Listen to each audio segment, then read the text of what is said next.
BPL update করতে চাই আপনাদের। এই বিপিএল কেন্দ্রিক যে আলোচনা, সেই আলোচনায় এই মুহূর্তে সবচেয়ে আলোচিত 3 থেকে 4টা প্রতিষ্ঠান, যেই প্রতিষ্ঠানগুলো বাংলাদেশ ক্রিকেট বোর্ডের সাথে তাদের organizing and financial model share করেছে। আমি যতটুকু জানতে পেরেছি, কোনো পার্টিকুলার প্রতিষ্ঠানের নাম উল্লেখ না করে, যে এখানটায় এমন কিছু কিছু অফার্স বাংলাদেশ ক্রিকেট বোর্ডকে দেওয়া হয়েছে, যেখানটায় একটা সিজন করি, মানে পার সিজন করি, যেহেতু 5টা পার্টিকুলার সিজনের জন্য যাদের দায়িত্ব দেওয়া হবে তারা সেই দায়িত্ব পালন করবে। নেক্সট সিজন থেকে যেটা শুরু হবে, এক সিজনেই বাংলাদেশ ক্রিকেট বোর্ডকে $2 মিলিয়ন সব কাজ পার্টিকুলার ওই ইভেন্ট ম্যানেজার বা কোম্পানি বা কনসোর্টিয়াম তারা করবে, এবং বাংলাদেশ ক্রিকেট বোর্ডের কাছে তাদের ব্যাংক জামানত থাকবে $2 মিলিয়ন, প্রায় 25 কোটি টাকার কাছাকাছি। এরকম অফার বাংলাদেশ ক্রিকেট বোর্ডকে দেওয়া হয়েছে। পরের বিপিএল এ যদি এটা সত্য হয়, এর বাইরেও যে বিকল্প প্রস্তাবগুলো গেছে, সেখানেও একটা খুব ইন্টারেস্টিং প্রপোজাল আমি যতটুকু জানতে পেরেছি ছিল বা আছে, সেটা হচ্ছে বাংলাদেশ ক্রিকেট বোর্ডের এই আয়োজনটা করতে গিয়ে কোনো এক পার্টিকুলার কোম্পানি তারা বলেছে যে তারা পুরো ম্যানেজমেন্ট করবে, সকল অর্থ ব্র্যান্ডিং এর থেকে শুরু করে টাইটেল স্পন্সরশিপ থেকে শুরু করে এভরিথিং, সকল অর্থ বাংলাদেশ ক্রিকেট বোর্ডের কোষাগারে, বাংলাদেশ ক্রিকেট বোর্ডের ব্যাংক অ্যাকাউন্টে জমা হবে। কোনো টাকা ওই পার্টিকুলার কোম্পানি নেবে না, পুরোটাই বাংলাদেশ ক্রিকেট বোর্ডের কোষাগারে জমা হবে। সেখান থেকে পরবর্তীতে তারা আবার 25 কোটি টাকার একটা মোটামুটি প্রপোজাল দিয়েছে, যে এরকম ভাবে তারা এই স্ট্রাকচারে তারা 25 ক্রোড়ের মতো টোটাল রেভিনিউ করতে পারবে, যেটার আবার শেয়ারিং এ প্রত্যেকটা দল আফটার দ্য বিপিএল পাবে অলমোস্ট 2.5 কোটি টাকা করে। I am telling everything seriously. নতুন দল নিয়ে আপডেট, এই ডিসকাশনে আসবো, তার আগে নতুন দল নিয়ে আপডেট করি। রাজশাহীর মিস্টার শফিককে তো আপনারা কেউ ভুলবেন না। মিস্টার শফিকের দল পরের বিপিএল এ থাকছে না, এবং রাজশাহীর একটা দল মোটামুটি কনফার্ম হয়ে গেছে।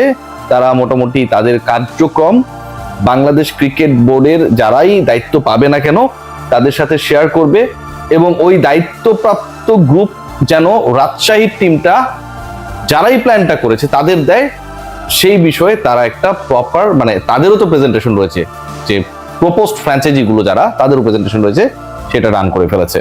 সেই দলটা রাজশাহীর পরবর্তী দলের নাম হতে পারে রাজশাহী এক্সপ্রেস। রাজশাহী এক্সপ্রেস এখন পর্যন্ত যে তথ্য আমার কাছে রয়েছে।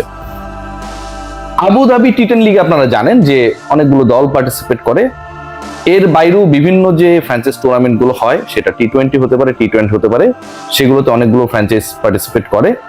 ইন্টারন্যাশনাল ফ্র্যাঞ্চাইজ লিগ বা বাংলাদেশের বাইরে যেই ফ্র্যাঞ্চাইজি লিগগুলো অনুষ্ঠিত হয়, সেগুলো থেকেও অন্তত একটা দল আপকামিং বিপিএল এর অংশ হবার সম্ভাবনায় দারুণভাবে এগিয়ে রয়েছে। এই খবরটাও আমার কাছে রয়েছে। সেই দলটার নাম কি আমি এই মুহূর্তে বলছি না, বা কারাই চেষ্টাটা করছে সেই আলোচনাটাও যতক্ষণ না পর্যন্ত কোনো একটা প্রতিষ্ঠান বিপিএল ম্যানেজমেন্টের দায়িত্ব পায়, এরপরে তারা ফ্র্যাঞ্চাইজি হতে যারা আগ্রহী তাদের জন্য যে সার্কুলেশনটা দেয়, তার আগ পর্যন্ত আসলে পার্টিকুলারলি ওই দল বা ওই গোষ্ঠীর নাম বলাটা উচিত হবে না। তবে ইন্টারন্যাশনালি বিপিএল এ পার্টিসিপেট করার জন্য একটা group, they are very much keen to be the part of BPL.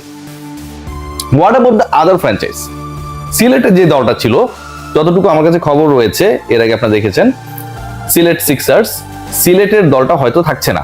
সিলেটের আগের যে দলকে আমরা দেখেছি, মাশরাফি বিন মুর্তজা, যেই দলের এক সময় নেতৃত্বে ছিলেন, যেখান থেকেই তাওহিদ হৃদয় নতুন করে উঠে আসা, সিলেটের ওই দল থাকছে না। তানজিম সাকিবও সেখানটায় খেলেছিলেন, এটা মোটামুটি নিশ্চিত। What about Chittagong Kings?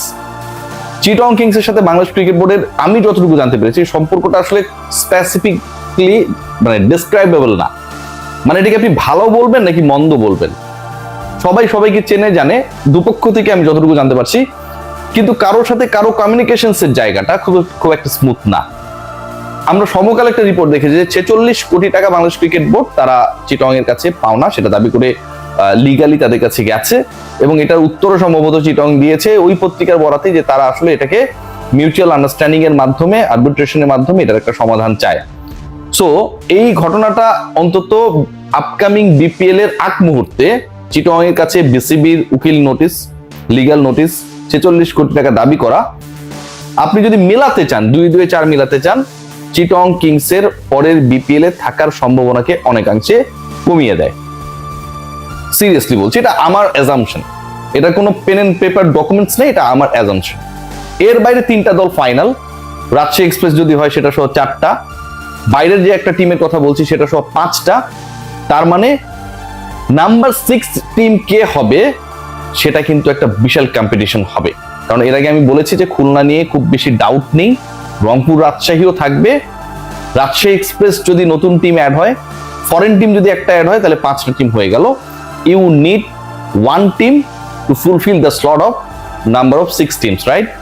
সেই জায়গাটায় চিটং কম্পিটিশনে থাকবে নো ডাউট, আপনারা সবাই জানেন। এর বাইরে সিলেটের দল পাবার জন্য নিশ্চয়ই অনেকেই চেষ্টা করবে, কারণ সিলেট চিটগং এই 2টা যে পার্টিকুলার বিভাগীয় শহর রয়েছে তার সাথে কিন্তু ক্যাপিটাল সিটি ঢাকাও রয়েছে। নিশ্চয়ই ঢাকা এবং চিটগংকে বাদ দিয়ে বিপিএল আয়োজনের চিন্তা কেউ করবে না, whoever the franchise owner is, no matter. ঢাকার ব্যাপারে বাংলাদেশ ক্রিকেট বোর্ডে কোনো কনক্রিট অবস্থান আমি এখন পর্যন্ত দেখি নাই। খুব একটা হ্যাপি না কোন একটা কারণে, সেই কারণটা কি সেটা ঢাকা এবং বিপিএল গভর্নিং কাউন্সিল, এই 2 গ্রুপ ছাড়া আমরা কেউ জানি না। ঢাকা নিয়ে খুব একটা আলোচনা হয়ও না। আর চিটং নিয়ে তো আলোচনাটা আপনারা জানেনই, সবাই জানে, এটা পুরো বাংলাদেশের মানুষ জানে যে ক্রিকেট বোর্ড এবং চিটং এর সম্পর্কটা স্মুথ না। সো আমি যে 5টা দলের কথা বললাম এর সাথে যদি আপনি 6 টিম নিয়ে করেন, তাহলে তো আপনি নিশ্চয়ই ক্যাপিটাল ঢাকাকে বাদ দিয়ে টিম বানাবেন না। ক্যাপিটাল ঢাকাকে যদি আপনি অ্যাড করেন 6টা দল হয়ে যায়, 7 টিমের বিপিএল এবার হওয়ার সম্ভাবনা নেই। আবার যদি আপনি চিটংকে অ্যাড করেন, অন্য কোনো ফ্র্যাঞ্চাইজি ওনার অথবা সামির কাদের চৌধুরীদের গ্রুপ যেই হোক না কেন সেটার, তাহলে টিম সংখ্যা হয়ে যাবে 7টা।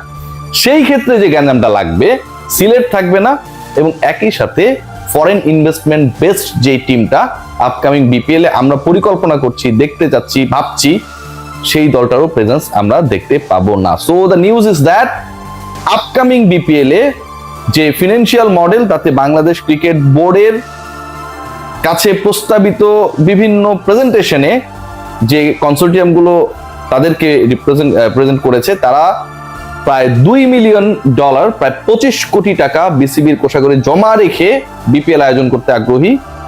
এটা একটা প্রপোজাল ছিল।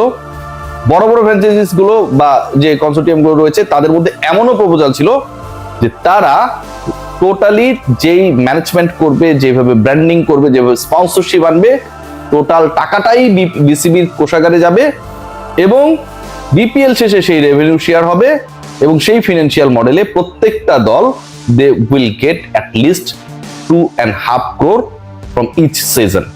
So it's going to be, আমার কাছে মনে হয় যে খুবই এক্সাইটিং। শেষ পর্যন্ত কি হয় দেখার। এদিকে বিভিন্ন কাপঝাপ রয়েছে, বিভিন্ন দৌড়ঝাপ রয়েছে, আইফোন 16 এর কাহিনী রয়েছে, যদিও সেটা ডাচ ক্রিকেট বোর্ড রিলেটেড। সেগুলো দেখেই আসলে আমরা বলতে পারবো শেষ পর্যন্ত কি হয়। তবে অগাস্টের 9 তারিখে everything will be clear, cause BCB তার বোর্ড মিটিং এ ডিসাইড করবে who is going to be their partner for the upcoming BPL. Take great care, সবাই ভালো থাকবেন।